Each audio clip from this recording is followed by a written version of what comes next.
이명박 전 대통령이 그제 출국 직전에 공항에서 한 작심 발언으로 정치권이 출렁거리고 있습니다. 적폐청산이라는 명목으로 이것이 과연 감정풀이냐, 정치적 보복이냐. 이게 무슨 동네 잡범입니까? 나가서 내 결정했다고 밝히기. 예, 이명박 전 대통령의 목소리, 또 이재호 대표의 목소리 여러분 차례로 들으셨습니다. 검찰의 수사가 감정풀이, 정치 보복이 아닌가 싶다. 이명박 전 대통령이 출국을 하면서 했던 그 발언이죠. 예, 문재인 정부의 적폐청산 수사를 한 3분 36초간 작심 비판을 했습니다. 그리고 이재호 오늘 푸른한국당 대표 최측근인데 어제 이 시간에 이명박 전 대통령의 입장을 추가로 설명을 했죠. 오늘은 이분의 입장을 들어보겠습니다. 2012년 MB비리 특위의 위원장으로 활동을 하면서 이른바 MB 저격수라는 별명이 붙었던 분이세요. 더불어민주당 박영선 의원 연결이 돼 있습니다. 박영선 의원님 안녕하세요. 네, 안녕하세요. 이명박 전 대통령이 그야말로 작심 발언을 했습니다. 적폐청산 수사는 감정풀이, 정치보복에 불과하다. 국론 분열만 야기할 뿐이다. 어떻게 들으셨습니까? 네, 아주 오랜만에 목소리를 듣게 된 그 현장이었는데요. 예. 그 맹자가 이런 이야기를 했죠. 부끄러움을 모르면 사람 같지 않다. 저는 이 이야기를 들으면서 이것을 네 글자의 고사성어로 표현하면 적반하장이고요. 예. 우리의 속담으로 이야기하면 도둑이 재발절이다. 도둑이 재발절이다. 네, 그렇게 표현할 수 있다고 생각합니다. 제가 이명박 후보 시절에 제 눈을 똑바로 쳐다보지 못하시겠죠? 라고 이야기한 적이 있습니다. 예. 저는 지금 이명박 전 대통령이 국민을 똑바로 바라보지 못하고 있다라고 생각을 하고요. 이 이명박 대통령의 발언 속에 보면 예. 자신이 대통령 재임 시절에 했던 경험에서 나오는 이야기들이다라고 저는 생각이 됩니다. 뭐 예를 들어서 예. 적폐는 감정풀이다. 음흠. 본인이 광우병 그 집회에 감정풀이를 했었고요. 정치보복에 불과하다라는 것은 노무현 대통령에게 이미 본인이 정치보복을 했죠. 또 국론 분열만 야기시킨다. 이거는 댓글로 이미 이제 국론을 분열을 시켰습니다. 그러니까 예. 국가 안보를 위해서 써야 될 세금을 정권의 안위를 위해서 썼으니까요. 예. 그렇기 때문에 이 이야기는 제가 보기에는 도둑이 재발절여서 마지막으로 이렇게 왜 그 도둑이 움찔하면서 하는 그런 어떤 이야기가 아닐까 저는 그렇게 생각합니다. 움찔하면서 마지막 최후의 발악 뭐 이런 느낌이라고 보셨어요? 네. 근데 어제 이명박 전 대통령 그제군요. 이명박 전 대통령이 말을 한 후에 이동관 전 청와대 대변인이 이어서 추가 설명을 하면서 이런 말을 했습니다. 네. 군사이버사와 국정원에서 단 댓글이라는 거를 재판을 해보니까 예. 그중에 고작 0.9%만 정치 개입 댓글이었다. 네. 그중에서도 절반만 법원이 받아들였다. 0.45%의 진실이다. 그런데 그 0.45%를 가지고 그걸 대통령이 지시했느니 뭐니 지금 뭐 검찰에 소환되느니 이런 얘기를 하는 건 이거는 과잉이다. 라는 지적이었는데요. 법 위반을 그런 어떤 퍼센트 비율로 판단할 수 있는 문제는 아니지 않습니까? 예를 들면 예. 단 한 건만을 위반을 했더라도 그것의 경중에 따라서 형량이 결정되듯이 예. 그런 어떤 그 이동관 대변인의 그 뭐 설명, 추가 설명 이것은 뭐 그냥 그 곁다리의 뭐 그냥 행위였다라는 저는 그런 형식적인 행위 뭐 그 당시에 대변인이었으니까요. 예.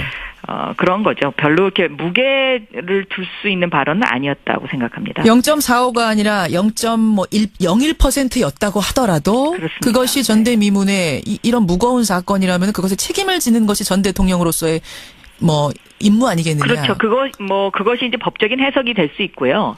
이것을 좀 더 정치적으로 해석한다면 예. 그 당시 재판과 수사가 과연 공정했느냐 이런 부분에 대한 그것도? 이제 그 물음도 충분히 할 수 있는 그런 것이라고 생각합니다. 근데 이 부분에 대해서는 어제 이 시간에 출연한 이재호 대표도 비슷한 얘기를 했어요. 뭐냐면 네.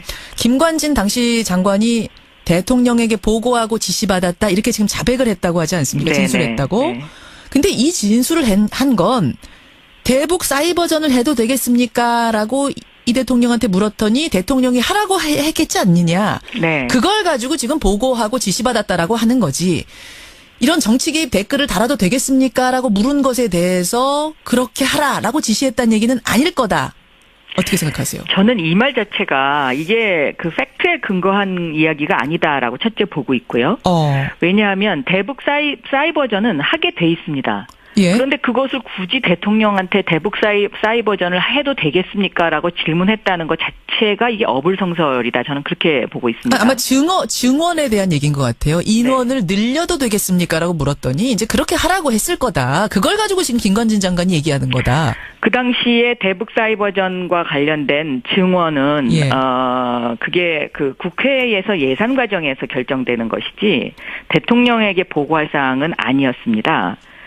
그 사이버 그와 관련된 그 예산이 그때 처음 들어갔거든요. 그러니까 이명박 정부 시절에 좀 더 증액해서. 그래서 이것은 대통령에게 보고할 사항이 아니었고요. 특히 이제 제가 생각하기에는 이 대북 사이버전을 해도 되겠습니까라고 대통령에게 만약에 실질적으로 정말로 보고를 했다고 하면 이분들은 대북 사이버전을 한 게 아니고 실제로 대한민국 국민을 상대로 댓글을 달지 않았습니까? 그러니까 그 총뿌리를 어디로 겨누고 있었느냐라는 또 그러한 부분에 대한 그 비판도 저는 달게 받아야 된다라고 생각하고 있습니다. 국가 예산이라는 것이 북한과 관련된 국가의 안보를 지키기 위한 예산이지 대국민을 상대로 해서 댓글 부대를 운영해서 정권의 안위를 지키려고 세금을 쓰라고 국회가 승인해 준 것은 아니거든요. 물론이죠. 물론이죠. 근데 이재호 대표는 이런 얘기가 있어요. 지금 검찰에서 조사를 할 거다라는 얘기가 많이 나오는데 아마 소환 조사를 할 거다라는 얘기가 나오는데 죄도 없는 사람을 권력의 힘으로 잡아가려고 하는 건 이거 불공정 특권이다. 이명박 전 대통령이 무슨 잡범이냐 이런 불쾌함을 토로했는데 이걸 듣고는 어떠셨어요? 그거는 스스로 그런 자범이라는 단어를 쓴다는 거가 스스로 자기 자신들에 대한 어떤 가치를 그만큼 하락시키는 일인데요. 검찰은 아마 법과 원칙에 따를 것이라고 저는 생각합니다. 그리고 전직 대통령에 대한 소환이기 때문에 더 신중을 기할 것이고요. 네. 소환돼야 된다고 보세요. 어떠세요? 이 정도 사안이면은 전직 대통령인데. 뭐 예를 들면 검찰이 새로운 그 추가적인 어떤 사실을 발견한 것이 증거가 확보가 됐다면 그것은 당연히 소환을 해야 되겠죠. 법에 따라서. 전직 대통령이라도. 그렇습니다. 왜냐하면 지금 뭐 여러 가지 새로운 사실들이 많이 나오고 있기 때문에 저는 여기에 대한 그 소명이 반드시 필요하다라고 저는 보고 있습니다. 알겠습니다. 근데 박 의원께서 최근에 이런 말씀하셨더라고요. 이명박 전 대통령이 박근혜 전 대통령보다 더 나쁜 일을 많이 했다. 아주 지능적으로 했다. 이런 말씀하셨죠.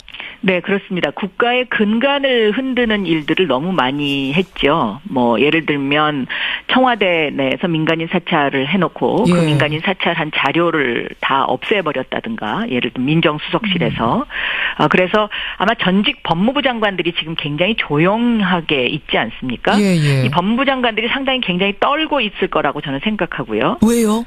법을 많이 어겼으니까요. 국가의 근간을 흔드는 일들을 본인들이 직접 알면서 묵인했거나 아니면 뭐 그것을 넌지시 뭐 그냥 이렇게 통과시켰다는 그런 그 일들을 했기 때문에 실제로 저는 굉장히 많이 떨고 있을 거라고 생각하고 사석에서 우리가 감옥 갈지도 모른다는 이야기를 하고 계신다는 이야기를 제가 들은 바 있습니다. 이명박 정권 당시 법무부 장관들끼리 만나면? 그렇습니다. 법무부 장관들끼리라기보다는 그 법무부 장관과 관련된 법조계 인사들, 친구분들, 뭐 이런 분들의 전언에 의하면. 당시 법무부 장관이 나 감옥 갈지도 몰라라고 이런 이야기를 사석에서 하더라 걱정을. 그렇습니다. 왜냐하면 정말 실질적으로 법을 너무 많이 어기지 않았습니까? 뭐 예를 들면 간첩 조작 사건도 있었고요. 또 이 지금 국정원의 이 지금 일어나는 그 각종 일들 이런 것에 씨앗을 제공한 정권이죠. 알겠습니다. 제가 사실 이 질문을 왜 드렸냐면은 지능적이란 말씀하셨잖아요. 박 의원이. 정두원 전 의원 이분은 MB의 최측근이었다 결별을 한 분인데 이분이 어떤 얘기를 했냐면 MB는 흔적을 남기지 않는 사람이다. 검찰 수사가 쉽지 않을 거다라는 얘기를 했습니다.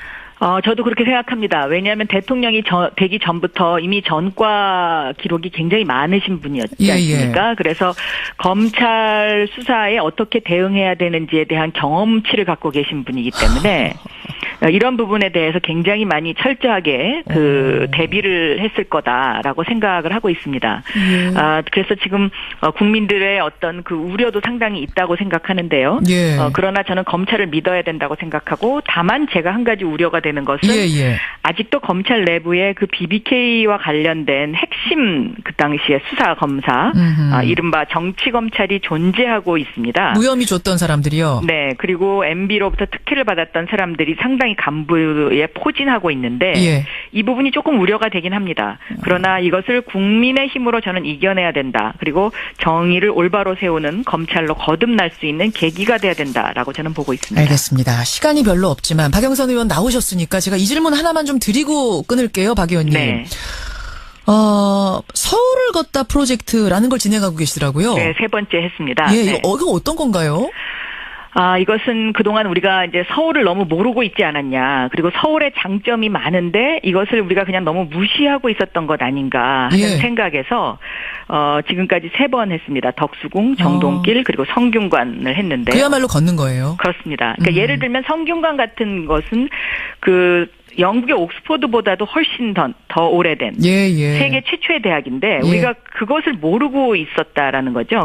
그래서 이 서울을 보다 더 경쟁력 있는 도시, 매력 있는 도시로 만들기 위해서 우리가 함께 걸어보자. 뭐 이런 겁니다. 네. 그래서 이런 이제 서울에 대한 관심, 적극적인 프로젝트도 하고 이러시는 걸 보니까 서울시장 출마하시는 건가? 이런 얘기들 나와요. 혹시 결심하셨어요? 마음의 준비는 하고 있습니다. 아직 뭐 최종적인 결심은 안 했지만 마음의 준비는 하고 있고 또 제가 도시지리학을 전공을 했는데 예를 들면 서울이 이제 그 강북이 궁궐 도시인데 이런 궁궐 도시의 특색을 좀 더 살려서 서울을 뭐 런던이나 뭐 도쿄나 뉴욕보다 더 경쟁력 있는 도시로 만들고 싶다 하는 그러한 어떤 그 소망 같은 것은 있습니다. 그렇군요. 네. 이 마음의 준비는 했다란 말씀은 공식 선언만 안 했지 결심은 했단 말씀이시네요. 각오는. 지금 각오를 위해서 한 걸음 한 걸음 다가가고 있습니다. 네. 여기까지 확인을 하죠. 네. 예, 박영선 의원 고맙습니다. 네. 근데 이 부분에 대해서는 어제 이 시간에 출연한 이재호 대표도 비슷한 얘기를 했어요. 뭐냐면 김관진 당시 장관이 대통령에게 보고하고 지시받았다 이렇게 지금 자백을 했다고 하지 않습니까? 진술했다고. 근데 이 진술을 한 건 대북 사이버전을 해도 되겠습니까? 라고 이 대통령한테 물었더니 대통령이 하라고 했겠지 않느냐. 그걸 가지고 지금 보고하고 지시받았다라고 하는 거지. 이런 정치 개입 댓글을 달아도 되겠습니까? 라고 물은 것에 대해서 그렇게 하라라고 지시했다는 얘기는 아닐 거다. 어떻게 생각하세요? 저는 이 말 자체가 이게 그 팩트에 근거한 이야기가 아니다라고 첫째 보고 있고요. 왜냐하면 대북 사이버전은 하게 돼 있습니다. 그런데 그것을 굳이 대통령한테 대북 사이버전을 해도 되겠습니까? 라고 질문했다는 것 자체가 이게 어불성설이다. 저는 그렇게 보고 있습니다. 아마 증언에 대한 얘기인 것 같아요. 인원을 늘려도 되겠습니까? 라고 물었더니 이제 그렇게 하라고 했을 거다. 그걸 가지고 지금 김관진 장관이 얘기하는 거다. 그 당시에 대북 사이버전과 관련된 증언은 그게 그 국회에서 예산 과정에서 결정되는 것이지 대통령에게 보고할 사항은 아니었습니다. 그 사이버 그와 관련된 그 예산이 그때 처음 들어갔거든요. 그러니까 이명박 정부 시절에 좀 더 증액해서. 그래서 이것은 대통령에게 보고할 사항이 아니었고요. 특히 이제 제가 생각하기에는 이 대북 사이버전을 해도 되겠습니까? 라고 대통령에게 만약에 실질적으로 정말로 보고를 했다고 하면 이분들은 대북 사이버전을 한 게 아니고 실제로 대한민국 국민을 상대로 댓글을 달지 않았습니까? 그러니까 그 총뿌리를 어디로 겨누고 있었느냐라는 또 그러한 부분에 대한 그 비판도 저는 달게 받아야 된다라고 생각하고 있습니다. 국가 예산이라는 것이 북한과 관련된 국가의 안보를 지키기 위한 예산이지 대국민을 상대로 해서 댓글 부대를 운영해서 정권의 안위를 지키려고 세금을 쓰라고 국회가 승인해 준 것은 아니거든요. 물론이죠. 물론이죠. 근데 이재호 대표는 이런 얘기했어요. 지금 검찰에서 조사를 할 거다라는 얘기가 많이 나오는데 아마 소환 조사를 할 거다라는 얘기가 나오는데 죄도 없는 사람을 권력의 힘으로 잡아가려고 하는 건 이거 불공정 특권이다. 이명박 전 대통령이 무슨 잡범이냐 이런 불쾌함을 토로했는데 이걸 듣고는 어떠셨어요? 그거는 스스로 그런 자범이라는 단어를 쓴다는 거가 스스로 자기 자신들에 대한 어떤 가치를 그만큼 하락시키는 일인데요. 검찰은 아마 법과 원칙에 따를 것이라고 저는 생각합니다. 그리고 전직 대통령에 대한 소환이기 때문에 더 신중을 기할 것이고요. 예. 네. 소환돼야 된다고 보세요. 어떠세요? 이 정도 사안이면은 전직 대통령인데. 뭐 예를 들면 검찰이 새로운 그 추가적인 어떤 사실을 발견한 것이 증거가 확보가 됐다면 예. 그것은 당연히 소환을 해야 되겠죠. 법에 따라서. 전직 대통령이라도. 그렇습니다. 왜냐하면 지금 뭐 여러 가지 새로운 사실들이 많이 나오고 있기 때문에 예. 저는 여기에 대한 그 소명이 반드시 필요하다라고 저는 보고 있습니다. 알겠습니다. 근데 박 의원께서 최근에 이런 말씀하셨더라고요. 이명박 전 대통령이 박근혜 전 대통령보다 더 나쁜 일을 많이 했다. 아주 지능적으로 했다. 이런 말씀하셨죠. 네, 그렇습니다. 국가의 근간을 흔드는 일들을 너무 많이 했죠. 뭐 예를 들면 청와대 내에서 민간인 사찰을 해놓고 예. 그 민간인 사찰한 자료를 다 없애버렸다든가 예를 들면 민정수석실에서 그래서 아마 전직 법무부 장관들이 지금 굉장히 조용하게 있지 않습니까? 예. 이 법무부 장관들이 상당히 굉장히 떨고 있을 거라고 저는 생각하고요. 왜요? 법을 많이 어겼으니까요. 국가의 근간을 흔드는 일들을 본인들이 직접 알면서 묵인했거나 아니면 뭐 그것을 넌지시 뭐 그냥 이렇게 통과시켰다는 그런 그 일들을 했기 때문에 실제로 저는 굉장히 많이 떨고 있을 거라고 생각하고 사석에서 예. 우리가 감옥 갈지도 모른다는 이야기를 하고 계신다는 이야기를 제가 들은 바 있습니다. 이명박 정권 당시 법무부 장관들끼리 만나면? 그렇습니다.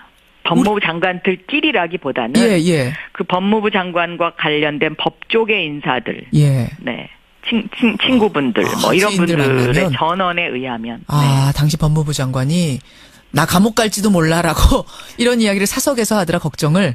그렇습니다. 야, 왜냐하면 이건 흥미로운 정말 얘기네요. 실질적으로 법을 너무 많이 어기지 않았습니까? 뭐 예를 들면 간첩 조작 사건도 있었고요. 예. 또 이 지금 국정원의 이 지금 일어나는 그 각종 일들 예. 이런 것에 씨앗을 제공한 정권이죠. 알겠습니다. 제가 사실 이 질문을 왜 드렸냐면은 지능적이란 말씀하셨잖아요. 박 의원이. 예. 정두원 전 의원 이분은 MB의 최측근이었다 결별을 한 분인데 이분이 어떤 얘기를 했냐면 MB는 흔적을 남기지 않는 사람이다. 검찰 수사가 쉽지 않을 거다라는 얘기를 했습니다.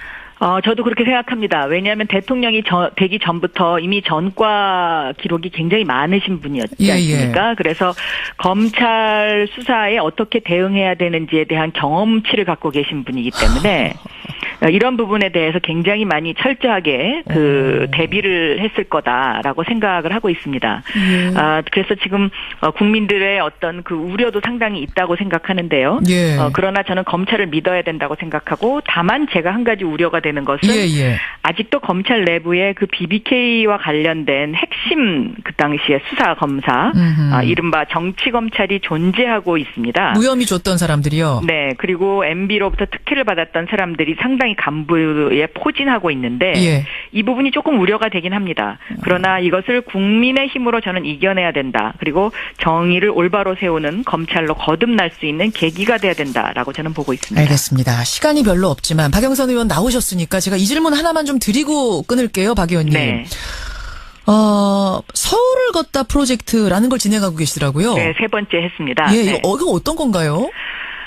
이것은 그동안 우리가 이제 서울을 너무 모르고 있지 않았냐. 그리고 서울의 장점이 많은데 이것을 우리가 그냥 너무 무시하고 있었던 것 아닌가 하는 생각에서 지금까지 3번 했습니다. 덕수궁, 정동길 그리고 성균관을 했는데 그야말로 걷는 거예요. 그렇습니다. 그러니까 예를 들면 성균관 같은 것은 그리를 했었고요.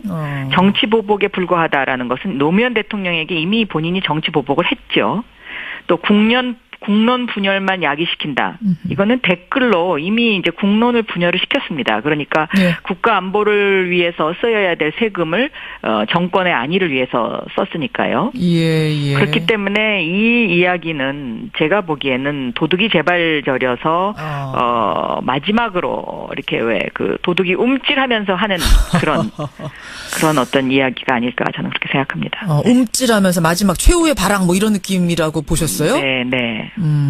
근데 어제 이명박 전 대통령 그제군요. 이명박 전 대통령이 말을 한 후에 이동관 전 청와대 대변인이 이어서 추가 설명을 하면서 이런 말을 했습니다. 네. 군사이버사와 국정원에서 단 댓글이라는 거를 재판을 해보니까 예. 그중에 고작 0.9%만 정치 개입 댓글이었다. 네. 그중에서도 절반만 법원이 받아들였다. 0.45%의 진실이다. 그런데 그 0.45%를 가지고 그걸 대통령이 지시했느니 뭐니 지금 뭐 검찰에 소환되느니 이런 얘기를 하는 건 이거는 과잉이다. 라는 지적이었는데요. 법 위반을 그런 어떤 퍼센트 비율로 판단할 수 있는 문제는 아니지 않습니까? 예를 들면 예. 단 한 건만을 위반을 했더라도 그것의 경중에 따라서 형량이 결정되듯이 예. 그런 어떤 그 이동관 대변인의 그 뭐 설명, 추가 설명 이것은 뭐 그냥 그 곁다리의 뭐 그냥 행위였다라는 저는 그런 형식적인 행위 뭐 그 당시에 대변인이었으니까요. 예. 그런 거죠. 별로 이렇게 무게를 둘 수 있는 발언은 아니었다고 생각합니다. 0.45가 아니라 0.01%였다고 하더라도 그렇습니다. 그것이 전대미문의 이런 무거운 사건이라면 그것에 책임을 지는 것이 전 대통령으로서의 뭐 임무 아니겠느냐. 그렇죠. 그것이 이제 법적인 해석이 될 수 있고요. 이것을 좀 더 정치적으로 해석한다면 예. 그 당시 재판과 수사가 과연 공정했느냐 이런 부분에 대한 그것도. 이제 그 물음도 충분히 할 수 있는 그런 것이라고 생각합니다. 이명박 전 대통령이 그제 출국 직전에 공항에서 한 작심 발언으로 정치권이 출렁거리고 있습니다. 적폐 청산하는 명목으로 이것이 과연 감정풀이냐 정치 보복이냐. 이게 무슨 동네 잡범입니까? 나가서 내 결정했다고 밝히기. 예, 이명박 전 대통령의 목소리 또 이재호 대표의 목소리 여러분 차례로 들으셨습니다. 검찰의 수사가 감정풀이, 정치 보복이 아닌가 싶다. 이명박 전 대통령이 출국을 하면서 했던 그 발언이죠. 예, 문재인 정부의 적폐청산 수사를 한 3분 36초간 작심 비판을 했습니다. 그리고 이재호 늘푸른한국당 대표 최측근인데 어제 이 시간에 이명박 전 대통령의 입장을 추가로 설명을 했죠. 오늘은 이분의 입장을 들어보겠습니다. 2012년 MB 비리 특위의 위원장으로 활동을 하면서 이른바 MB 저격수라는 별명이 붙었던 분이세요. 더불어민주당 박영선 의원 연결이 돼 있습니다. 박영선 의원님 안녕하세요. 네, 안녕하세요.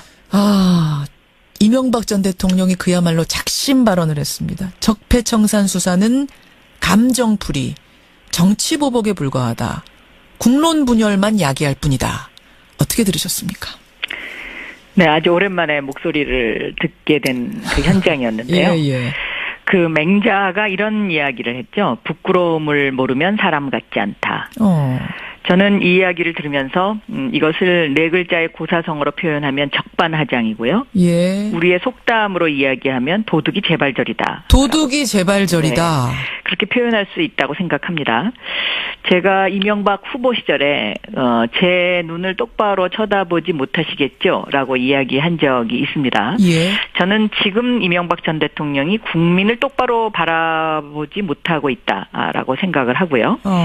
이 이명박 대통령의 발언 속에 보면 예. 자신이 대통령 재임 시절에 했던 경험에서 나오는 이야기들이다라고 저는 생각이 됩니다. 뭐 예를 들어서 예. 적폐는 감정풀이다. 음흠. 본인이 광우병 그 집회에 감정풀이